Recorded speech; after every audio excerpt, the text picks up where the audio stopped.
I'm Jen Taylor Skinner, and this is the Electorette. On this episode, I have a conversation with Nguyen, the executive director of Run AAPI. It's an organization that's dedicated to retaking the cultural narratives of the Asian American community. We've just passed the 1-year anniversary of the deadly shooting in Atlanta that killed 6 Asian American women. And since then, there have been several other vicious attacks against members of the AAPI community in just the last year. Lynn joins me to discuss this increasing violence and what should be done to stop it. We also discuss how Run AAPI is not only working to retake the cultural narrative for the Asian American community, but also how to best embolden and empower young Asian Americans to vote and strengthen their representation at the ballot box. So, please enjoy my conversation with Linh Nguyen of Run AAPI. Linh Nguyen, welcome to the podcast. Thank you for joining me. Thank you. Thanks for having me, Jen. So we just passed the 1-year anniversary of the spa shootings in Atlanta, right? And 8 people were killed. And I shouldn't actually say it that way. Someone went in and killed 8 people, right? Mm-hmm. And the hate crimes have been on the rise for years now. There's been a steep trajectory up. And I understand you were in Georgia at the time. Like, how did it shape the community then? And what's happened since then? Yeah, I mean, it's still very hard to talk about, Jen.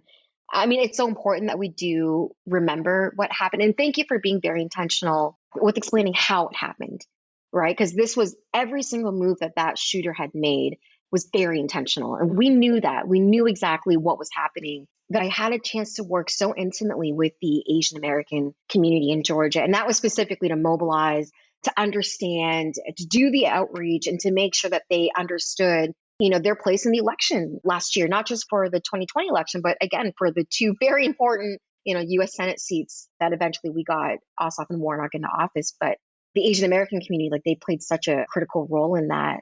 And so to go from that moment of us recognizing their political influence, their political power, where they are and who they are in Georgia, to such a horrific moment, a little over a year ago, I think it's like such a broad range of emotions, like if I'm being honest, Jen, in that I think a lot of us can't believe that, holy shit, it's already been a year. But then at the same time, there's just so much that we haven't even addressed, right? And we see this in New York City. We've seen this in other parts of the country and you're right. I think it's hard to say because either these incidents are actually going up or they're just being reported at a higher rate, and we're finally classifying it and naming it for what it is. Which is the other bigger thing. We've always dealt with this, whether it's the Asian community, the Black community, Latino community, but to name it what it is as a hate crime against our own people, that is relatively new in our space. I mean, despite all that, you're right. This has probably been some of the toughest couple of years that a lot of us who are doing this on the ground advocacy work and organizing, it's just been very traumatic. And it happens over and over again. Yeah. And we need to see more. We just need to see more action, if I can be honest. Yeah. I've been thinking a lot about that time and thinking about, all the conversations I've heard, since then and before then about the connection to all of the political rhetoric, right? And is the connection to the data and the trajectory of the violence. But, now talking to you, I'm thinking does it matter? Hate crimes are hate crimes, yes. Whether there's 1 or there are 1,000 a day. That one does not need to happen. And the rhetoric that we heard in the campaign, in the 2016 campaign and right. after that should not happen, right? But it did. It did. And this was actually something that, again, and when we get to it, but even with former President Trump, he just normalized, anytime he was on TV, anytime he had the mic, anything he chose to say was just so hateful. There were so many moments throughout his presidency where, again, whether it was the start of the pandemic, whether it was specifically targeting Chinese Americans, but that for us, again, this type of, I don't even know how to say it. It's we're visible, but we're not visible. And that makes sense. I mean, we've been stereotyped in so many different ways that I think what people haven't yet connected is that this has been happening for years and for decades and for centuries. We have political figures like our former president who just brought this to a whole other extreme, that allows for people again, the shooter that had happened in Atlanta, for this to happen. This just can't be our norm. And yet it really is for so many people. And it's just now so heightened to another level for the Asian American community where, I'm here in Houston, Texas, Jen, and I can't help but to think of my parents, can't help but to think of my relatives, my older relatives who just can't live their day-to-day lives like they used to. And that's just a reality for so many of us. Yeah, I was thinking about when he started this, and it Yeah. actually started before the 2016 campaign. And I don't want to spend too much time talking about him, but I think it goes to your point about kind of oversimplification of identity. He Yes. would always refer to the Asian American community as Chinese, which is like, can we Yes. be dumber than that? Sorry. Hmm. It's just like, first of all, the Asian American community in this country is broad and vast, right? Hmm. But I think he was Yes. trying to appeal to a certain, kind of ignorance about the community. And that made me think Absolutely. about like Run AAPI, the organization that you're here to talk Hmm. about. Yep. You put out an ad in, I think it was 2020, and it may have Hmm. been when you launched, but that ad was so moving. And I'm trying to recall what was in it. And I think it went viral online. But there was this montage of people, right? And you had Yes. a Yes. montage Yes. of celebrities too. And let me go back to my Hmm. notes here because I wrote down all of the celebrities that were in. No, but you're spot on, Jen. That's exactly it. Yeah, and so there was Mindy Kaling and Chloe Hmm. Bennett Hmm. and Jason Momoa, and I was just like, Hmm. Hmm. that is not the picture that's been given in kind of our culture politically, right? And Right. socially, it's just Right. so broad. I mean, I think that politically, just the broadness and the breadth and the depth of the community has kind of been ignored. Yes. Yes. That is so spot on, Jen. And again, that video, that was part of the campaign that Run AAPI that we kicked off for 2020. And like specifically saying that the whole like Asian American, Pacific Islander, Native and Hawaiian umbrella is just so complex. It is so complicated and it is so nuanced all across this country that, again, for years and for decades, we have just been oversimplified. And what was the whole purpose of that video, again, was to show the whole breadth and the whole depth of who we are. And like specifically, like for Run API, like we work with young Asian Americans across this country. And again, who we are as a demographic, who we are as a community, who we are as like a very critical voting bloc for either party, there's still so much to be said in that work alone. There is. And that's why, so what we did last year, Jen, this was late 2021. And again, like despite the rise in anti-Asian violence, the rise in hate crimes, or at least the rise in media coverage, and I don't know about you, Jen, but like my social media feed, that was all that I was seeing, right? Throughout the pandemic, that we took the time to just go back and just talk to young Asians, right? To just like get a temperature check of where things are at. Because we knew, and like y'all know this, but we know that as we get closer to a really big election year, that's when all the politicians, the campaigns, the policymakers, they start paying attention to us all over again, because like we know why, but they need our vote. But for us, it was again demanding that not only do we need to be seen, not only do we need to be heard, but like y'all really need to get to know who we are. And so, like, one thing I wanted to share with you, and again, we talked to thousands of young Asians all across the country, 18 to 35. We had every single region of this country mapped out along this polling that we were doing.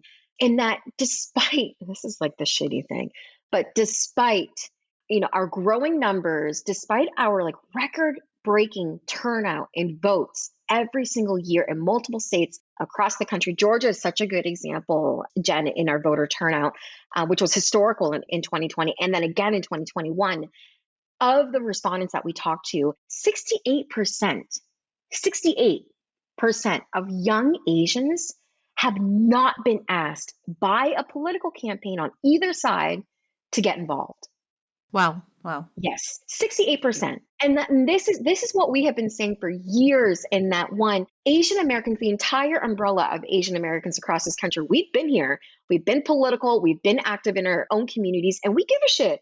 Like we have such a powerful voice in our range of concerns and the issues that we want to fight for. We've always been here, but it is on our political campaigns, it is on our candidates to actually make that effort. Like, we talk a big game on showing up where people are at, showing up where communities are, and yet we have no understanding of why 68% of young Asian Americans have never been asked to get involved.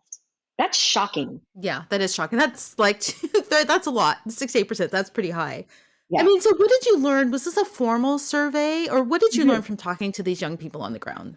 Yeah, this was a formal survey, Jen. I mean, we both had very open-ended questions, right? Like we wanted our participants to feel like super, super comfortable and open, like offering like their darkest and most like unfiltered thoughts, which is what we got. And man, this has like been the dynamics for a very long time. So a couple other things I wanted to share with you in that.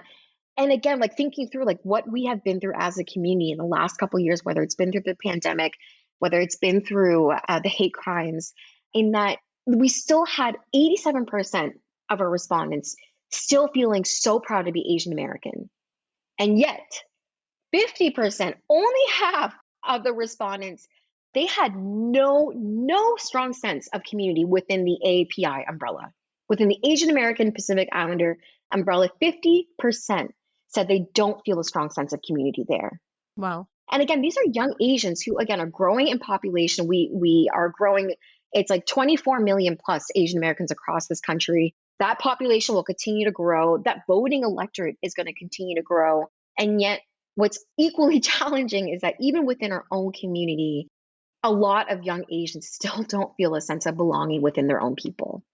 One other thing I wanted to add to that was that, again, in thinking through like identity and who we are as young Asians, who we are politically, in that 52% of young Asian Americans still believe in achieving the American dream. And whatever that means for young Asians, whatever their idea and their sense and their slice of the American dream is, only 52% still believed it was achievable for them. Yeah. Do you know what that means, though? I mean, how was that question posed? Because I'm Mm-hmm. curious, because, there isn't a Yep, clear yep. idea of what It's the very American dream open. means anymore. Absolutely, absolutely. And that's our exact point in that question alone, that demonstrated such a vast and broad and very complicated community. And so there was like, oh my goodness, it was like such a vast range because we had a couple follow-up questions to that, Jen, in that, like, for example, we had one Southeast Asian individual. I believe he was in his late 20s, currently living in Northern Virginia, who described his understanding of the American dream is that he needed to preserve his family's cultures, his family's traditions, and like specifically through food and the dishes that his mom taught him to make. That was his understanding of the American dream. And that was something he was so particular with in explaining to us that was something he had to fight to preserve. Again, living in Northern Virginia. We had another gentleman in New York City. He was a little younger, I think mid-20s, East Asian, living in Chinatown, New York City. And his understanding of the American dream was to make money. Wow.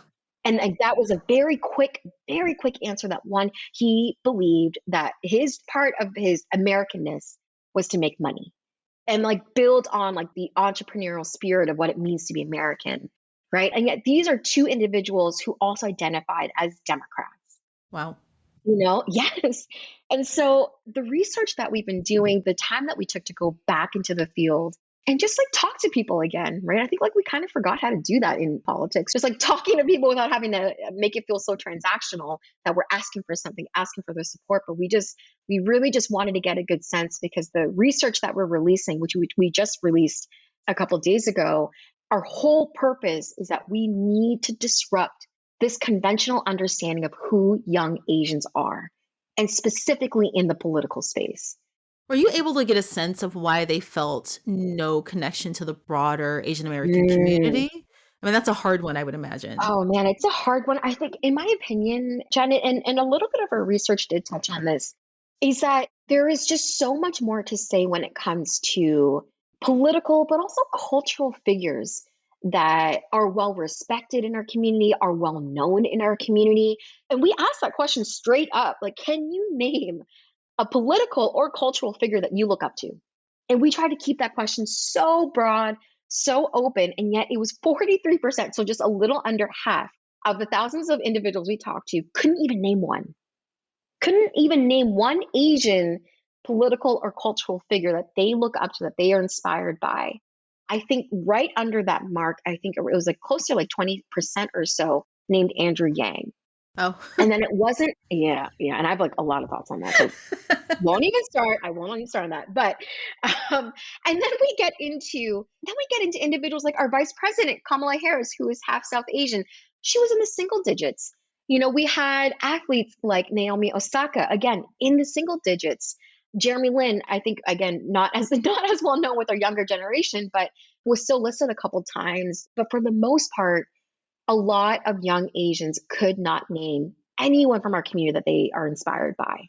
And I think that's like part of the issue. Like 76% of young Asians don't feel like they're actually represented in any kind of political life, right? And so I think there's something to be said on representation, and I think we're starting to see a major shift, whether it's in media, whether it's in entertainment specifically. Like, I don't know if you recently saw, Jen, but there was a Disney and Pixar movie, Turning Red, that was just released a few weeks ago. But you're starting to see these movies that are, made by an all Asian American woman cast, are largely reflecting the Asian diaspora. Our stories are starting to be told on screen. And like, it's like the little stuff like that that just makes the biggest difference, And like, I remember, I think this was last year, Jen. I don't know if you remember this movie, Raya and the Last Dragon, again, was another Disney movie, right? Yeah. And there was just like one scene, it was near the beginning, and it was like a very, very specific soup dish that she was cooking with her dad. And I can't even tell y'all how much, like, the spices that were being used, the specific pot that was being used on the stove, like, that was the shit that we grew up with, Oh, and that just hit so close to home. And it's like, it's moments like that yeah. that we need to continue to see in every different industry. And I think that is where like the cultural shift will start. Yeah, at least we can extrapolate that Disney's doing something right, but our elected officials, Mm. Oh, girl. yeah, that's a whole other issue. I mean, so do you have the numbers as to how we're doing with parity and representation in elected positions, right? Because I would imagine that it's very low. Mm. It is. It is. Yeah, I can speak more anecdotally. I mean, I'm here in Texas, and if anyone has been in Texas, like specifically Houston, we have one of the largest Chinatowns that I have ever Wow. experienced. And by large, I mean like geographically, it is so expansive that we have like a little Saigon. We have different pockets specifically for the Korean community. Same thing with the South Asian community is well represented within Chinatown. And that even with a state like Texas, which is so broad and it has such a large and growing Asian American population in the state, here in Houston and in Dallas, our state house delegation, when it comes to those who are elected officials who are actually of Asian descent, it is still in the single digits. I think at this time, Jen, I think there is only, I'm going to get in shit if I don't get this right because this is my home state, but I think there is only 4 or 5, again, that self identifies Asian who represent our communities here in the state of Texas. And it's almost the same thing in Georgia, an incredibly small Asian American Pacific Islander caucus. And yet, what's so concerning is that our electorate here in either one of these states are growing in population. We're only going to get much bigger. We're only going to see more eligible and more naturalized citizens here in a number of these states. And I think what's also interesting when it comes to all of like these first time Asian American elected officials, where they're at, and actually reflecting where the population is. But I just hope that people don't forget of us in southern states, whether it is Georgia, whether it is North Carolina, whether it is here in Texas, but we are growing in numbers in like the most interesting places across America. And like the last thing I wanted to say on that, Jen, because I think it's really important, but the newly elected mayor in Boston, who I thought just ran such a beautiful campaign. And of course, like leave it to Asian American women, but Mayor Michelle Wu, I think that was one of the first campaigns I saw that won. Like if you look at her team, Jen, her team was made up of young Asian women. Her campaign manager, her digital director, Wow. organizers on the ground. I think that makes the biggest difference when you can reflect who you are and the people that you hire and the values that you live are also the values of your team. That shit makes the biggest difference on the ground. It does. Like I was raised as an organizer. And so I'm just such a big believer that we have to take these chances, when it comes to diversifying our political teams and who's actually representing the candidate on the ground. That makes the biggest difference. And Michelle just ran. And it wasn't just a campaign on the issues. And yeah, like, there are moments when she had to lean into her identity.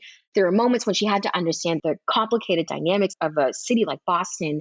But she like did our community proud.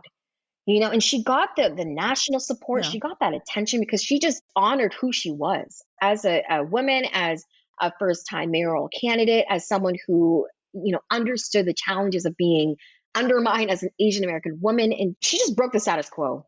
And I got so much Yeah. respect for that. Yeah. That surprises me what you told me about Texas. I would not have guessed Hmm. that they had such a large, Chinatown there. Yes. Yep. People don't really know Yeah, this. they don't know. And I think that's what was so Yeah. surprising about the results in Georgia too. Like Yes. you don't think of the South, Right. Right. in Right. that way, Right. right? Hmm. So what's your aim with, talking to younger people in a political sense? Is your aim to encourage them to maybe run for office? Oh, that would, oh my gosh, if we could think of that kind of pipeline, absolutely, absolutely. But if I'm like being honest, Jen, I mean, I think at least with this study, this polling that we did, as recently as late last year, I think it actually told us a much bigger challenge. And that, as much as we are going to continue turning out in numbers, as much as young Asians are going to continue to vote and exercise their right to vote, I think there's still so much more that needs to be done when it comes to actually just reclaiming who we are. And unfortunately, it's going to have to take just like an army of young Asians who are comfortable, who feel safe in doing that to be able to tell their own narrative, right? Because others have told us who we are for way too long. That I think now is we're starting to see again, like the whole swath of different Asians, who we are, where we came from, the way that we are honoring our ancestors. But I think right now it's going to be a critical year of storytelling, if I'm being honest, and especially in a year like 2022, when yes, like there are a lot of critical elections that are happening this year, but I think also equally important is that if we even want to even start thinking about the presidency in 2024, if we want to maintain that Democratic White House, that work and investment has to be done now. It does. As like you and I know this, Jen. I mean, it just says something when we have candidates and campaigns coming in super hot last couple months before election day, all of a sudden letting us know that we're so important, we need their support. It's that kind of relationship building. It takes time. What we're doing here at Run AAPI is that one, there are not many organizations across this country in a number of different states where they are just hyper focused on young Asians, right? Like when we talk on voter engagement within the larger AAPI umbrella, Asian American Pacific Islander umbrella, oftentimes we actually forget this very critical demographic of younger Asians because they are very progressive. They are very outspoken. The issues that they will fight for, we don't talk enough of. And whether it is more driven by the racial and social injustice issues, one of the top rated issues, Jen, when we ask them, like, what y'all like care about? But one of the top rated issues was the fight on our climate crisis. Wow. Okay. And like, yeah, and like when we think of, the whole landscape of environmental injustice groups and who's at the table, who's speaking on these issues, you don't typically see people of color. And you definitely do not see young Asians speaking on how much this type of concern reaches so deep within our own. So and that's what we've been trying to demonstrate is again like the depth that we bring, that we aren't just like that stereotype that y'all probably think we are, and like this, Jen, but like on the ground, like we're kind of tired of like these like boba events. Like we don't really care if your candidate drinks boba. Like, we're like so much more than that. Wow. Yeah, that's kind of insulting. Does that happen? Yes. Oh my gosh, Jen. I can't even tell you. It's and again, it's like the standard outreach in a box. Like, okay, if a Chinatown is in our, and I've seen this in Las Vegas too, which again is a very active place for our community and specifically for the Filipino community in Las Vegas. They are very politically plugged in. It's like some of the most interesting and exciting organizing I've ever done in my life has been in Las Vegas. But I can't even tell you, Jen, how many boba events I've been invited to. Like we just got to do better than that, okay? Like think we deserve better than that. So what about you do? We all do. Jesus. Okay. So Yes, we all what do. about legislatively, right? Kind of going back Mm-hmm. to the first question, because it's really hard to see this stuff on the news Right. and then kind of thinking like, what can we do about this, right? Like, Mm. is there anything legislatively we can do? Like, what about the legislative priorities? I think this is going to be the greatest challenge. And again, I think this really does reflect within the AAPI umbrella the differences, the generational differences, the ethnic differences when it comes to whether it's East Asian, South Asian, Southeast Asian. There are so many challenging values that exist within that space alone.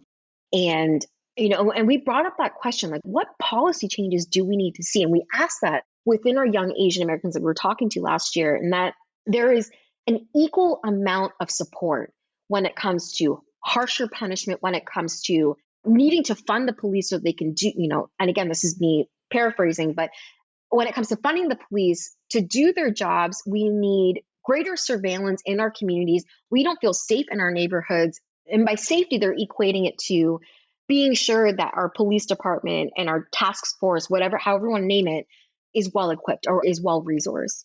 And then there's another side of the community, and I hear this a lot more within my colleagues in Georgia, in that we have to reimagine safety and what public safety means for us, for our community, for Asian American women, for women in general, or for our elders, in that it's not so much a cry for, again, for ensuring that our police departments are well resourced, but it's little things. And I've been actually seeing this more in San Francisco and in the Chinatown and in the Bay Area, but making sure that, if in the case something does happen, that our elders specifically will know how to report this, right? We'll know that in like 12 different languages, you can actually dial a number in your own language and make sure that you are seeking this help. Right. And I wanted to give that and like to bring context to this, because we know this, in that legislative process, yes, is one thing. Yes, is part of our system and our structure that we need to see. But we all know how slow it moves and the public support it needs to move forward. We all know it is a political game. And so what I've been seeing instead on the other side of this, and whether they are young Asians, whether they are our elders, I'm seeing like a whole different range of different generations, but people have been taking it in their own hands, and it's been a lot of these organizations, it's been a lot of these community activists that have actually provided a greater sense of safety than I have seen on our legislative side. And I just got to name that, because I know we had a pretty critical anti-Asian hate bill pass. It was a very big deal within our Congress members, and I'll be honest with that, Jen, in that I feel I'm like 50-50 on it. There were, I think, over 200 Asian American organizations that actually opposed that bill and signed on to the opposition of that bill, right? Because again, in practice, what that bill was going to do was empower authorities. It was going to empower police officers to be able to categorize and assess what a hate crime is, right? And as much as that kind of data and that kind of narrative and how media reports on this is going to be so damn important, at the same time, we know how that actually plays out in the community. And we know how much of a wedge that's going to place between Asians and people of color, and specifically within the Black community, and what that's going to do to further drive us apart. And that part of the conversation, I felt, didn't happen enough when the drafting of this bill was happening. Right. That's what I was thinking. That's Right? one main reason why representation matters, Yes. to craft Yes. this policy that works for the communities that it's meant to target, or to Right. help, rather. Exactly. Yeah. Yes, exactly. Representation is just so much more than being able to carry our own identity, but it is exactly how you're going to champion us. Like, Yeah. do you actually understand who we are and what we care about, and how are you going to carry that to the state capitol or however you're representing us? But yes, I just could not agree more. So what are your plans for the midterms? Yeah, good question. So midterms for us, and I can't wait for y'all to like see some of our content. So again, I would love for everyone just to follow our stuff online at Run AAPI, because one thing that we are pushing this year is, and we know this, and I've kind of said this before, but culture moves 10 times faster than policy and politics does, right? It's like almost like two completely different systems, and yet they have to work together in order for us to move the needle, in order for us to see the kind of elected officials we want to see in office. And so for us to understand that culture moves faster, we have to understand that when it comes to digital engagement, online engagement, we have to change the game, right? And so that video that you saw, that content that you saw, Jen, in 2020, like that video went viral for a reason, because we have never seen that kind of stuff for young Asians before. Like we have cool shit, but like, why can't we see that in the political space? And so we Yeah. have this, I wish y'all could see this, but like an incredible network of creatives, all again, falling under the Asian diaspora, all that we work with our young Asian creators, that we have an entire influencer programming that we're running all throughout the year leading up to November 2022. And we're also running just killer content, and I kind of hate using that word content, but I use it so often here because we just don't have that for this demographic specifically. For my community specifically, I don't see cool shit for us young Asians, when it comes to, well, we need y'all to vote and this is how important it is to vote. And like, why can't it actually just reflect who we are and our interests? So a lot of our stuff is going to be very much in the digital space. And like I said, I'm really excited to finally kick off our influencer programming. These aren't like your influencers who, have like the millions of followers, but these are like Asian American influencers who, it might be like 50K, 100K followers, but they like know their people, and their audience, their niche audience, they are so compelled by very specific topics, very specific issues. And it's like that type of content creator that those are the people we want to partner with and collaborate with. They know their crew, they know their network, they know their power of their own community so much better than any of us do. So yeah, a lot of really good online stuff. Yeah, that video is so cool. That's a badass video. Do you mind if I link to it? I know it's from 2020. Do it. Okay, No, I'll link. no, I appreciate you. I'll look for the new one when it comes out. Yeah, I'll make sure you have it, Jen. But yeah, definitely. Yeah, the one in 2020, I can't even tell you how many messages and DMs we got of just like random young Asians who just like straight up said to us, like, I've never seen anything like this before. Like, holy shit, like that, like really gave me a moment of pause, or like, just like, Yeah. thank you for putting this together. And like, that's the kind of emotion we need to continue to spark. We do. If we're going to do the politics thing right, that's the kind of emotion politicians need to see and focus on. Well, Lynn, thank you so much for joining me, and thank you for all the work you've done. And also, come back and talk to me when it's closer to midterms, and we'll check in to see how we're all doing. Oh, I love that. Yeah, I think we all got to check in at some point. I appreciate your time, though, Jen. Thank you for having me. Thank you.